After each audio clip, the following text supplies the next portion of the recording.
Oh, hello, dear colleagues. What am I doing? In fact, I'm making the most wonderful and easiest teaching tool ever, and it is called Question Cube. I use it for practicing asking and answering questions with my students, and it helps them to become more confident and fluent in English. Isn't it great? So today in this video, I will teach you how to warm up your class with this teaching tool. So watch this video up to the end, not to miss some valuable piece of advice. And off we go.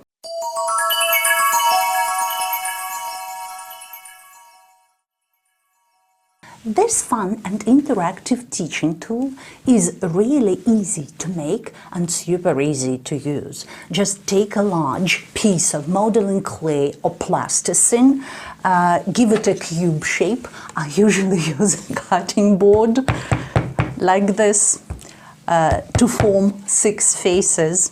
It's really easy and fun and relaxing. I'm sure you will enjoy it while making it. And it is not necessary to make them that big. They can be smaller, for example, like this one, or even smaller, or even tiny. Or you can ask your students to make them if your class is really large, like 40 students, and you need to make maybe 5 or 6 question cubes at a time. Then your students can help you and create them themselves.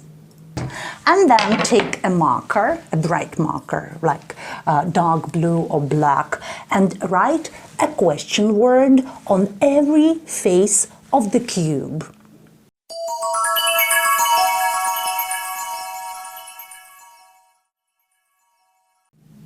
Now it's time to warm up your class. So give a question cube to every team and explain that their task is to roll the question cube, look at the question word that they can see at the top face of the cube, and make a question with this word within the given time limits. For example, 1 minute. After 1 minute is over, the teams should ask and answer their questions, and they will get a point for every correct question and answer. In order to prevent mistakes in making questions, pre-teach how to do it using the games from this playlist.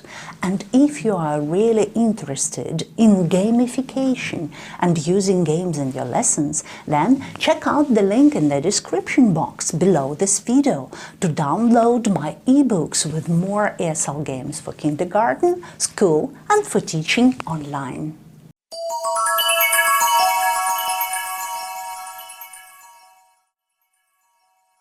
With more advanced students, you can use 2 question cubes, one with question words and the second one with the names of most commonly used tenses like past simple, present continuous, present perfect, future simple.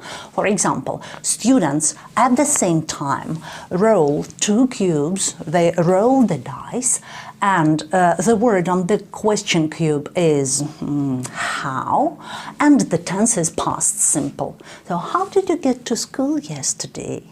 How did you manage to get an A for your last math test? If your students enjoy competition and taking risks, you can introduce 1 more dice, 1 more cube, a regular one, with dots that will indicate the number of questions they should ask and answer within the time limits. For example, if there is number 6 at the top face of the cube, then they will have to ask 6 questions, for example, in 1 minute time, and the other team will have to answer them. That will add excitement and challenge to the game. The number of dots on the cube can also indicate the number of points for answering or asking the question correctly. So it's an element of random luck, you know. For example, you ask only 1 question or answer only one question, but you get 5 or 6 points. Isn't it great? And it makes the game more unpredictable and not so wholly dependent on their knowledge of grammar. If, on the contrary, your students do not like to compete, what can we do here? You can just use this question cube for a warming up activity, and they can ask and answer questions only to the members of their group without any competition at all.